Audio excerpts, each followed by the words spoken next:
It's now day 5. Alright guys, I want to take you guys back to the past. My past, but you know what? Not just my past, because if you think about it, in the era that I grew up, I'm not the only person that was from that era and experienced the things that I experienced. Other people shared the same things. I want to take you back to the 80s, when I was in elementary school, and all of us kids were gathered around the computer. That's the Apple IIe computer, and we were playing games.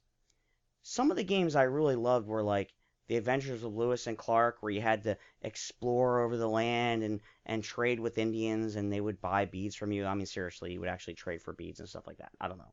But there was one game that I remember beyond all the others, and it should be obvious which one, but maybe it's not to you. It's called the Oregon Trail.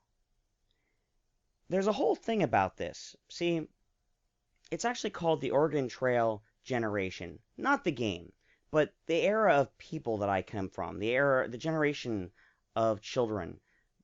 We are a different breed. See, my parents, they didn't know computers. They didn't have experience with that. TV, computers. Some of them didn't even know the English language, because they moved over to America. So it was a totally different era of people where, like, your grandparents would be like, "What's that computer? I hate that newfangled contraptions." See, but the Oregon Trail generation, my generation, we grew up with computers. We had to hit keys, and we had to, like, open them up and change our IQ settings manually on the board. So, like, in fact, in many ways, we knew computers in the most intense and technical ways you can imagine, versus today and your newfangled contraptions, where you go touchy-feely, doop, doop, doop, doop, doop, doop, doop. But we really knew quite a bit back then. But my point is this. Our grandparents weren't willing to really adapt and move on to accepting computers.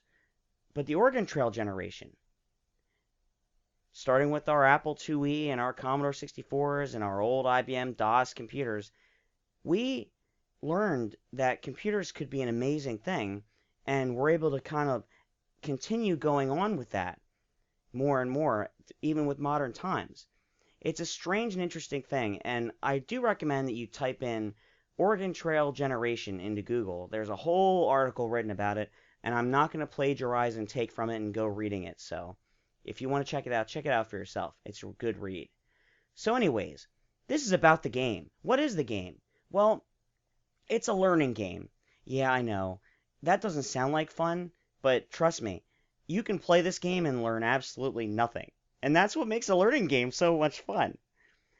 In the game, you are a family of travelers that are actually taking the Oregon Trail journey. The Oregon Trail is a piece of history, and it was about all the pioneers that would actually travel the Oregon Trail to travel out west. And this game takes you through that. But you know what? I think I blabbed on enough here without actually showing you the game, and it's been so long that I can't wait. So let's play. Try taking a journey by covered wagon across 2,000 miles of plains, rivers, and mountains. Try. On the plains, will you slosh your oxen through mud and water-filled ruts, or will you plod through dust 6 inches deep? How will you cross the rivers? If you have money, you might take a ferry, if there is a ferry, or you can ford the river and hope you and your wagon aren't swallowed alive. What about supplies? Well, if you're low on food, you can hunt. You might get a buffalo. You might. And there are a bear in the mountains. You pick banker, carpenter, or farmer, with each choice affecting how much money you can start out with, or how handy you are at fixing wagons, etc. The easiest choice usually seems to be the banker. The game starts out, you need to create your family.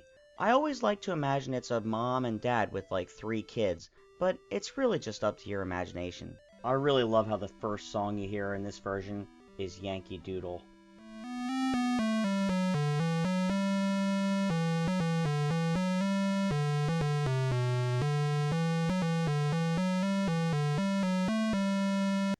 You have the option of setting your pace and food rationing, But the harder the pace and the lesser the food, the more likely your team will get sick and die.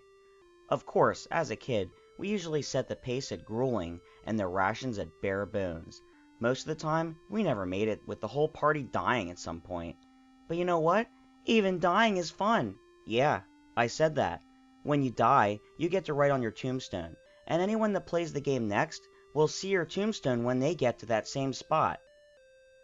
The main secrets to keeping your team healthy is to take 3 or more rest days when your health is poor or if somebody becomes sick. Otherwise, they may wind up dying. Throughout the journey, you will come across rivers that must be crossed. I know in The Sound of Music they say ford every stream, but try that in this game and you'll get yourself drowned. If the water is over 3 feet, I wouldn't even try it. You can caulk your wagon and float across, or the safer choices are to hire an Indian to help or take the ferry, which usually seems to cost about $5. Now, the part that was the most fun, hunting. You can hunt for food, which we'd spend time doing that just for the fun of it as kids. Sadly, when you shoot a bear, you will most likely wind up with more food than you can carry. Yes, you actually will leave the meat behind. It's an atrocity. When you reach landmarks, you can usually talk to people, trade for supplies, or even buy supplies at forts. The trading is random though, and is a major waste of time. You waste a whole day with each new trade attempt.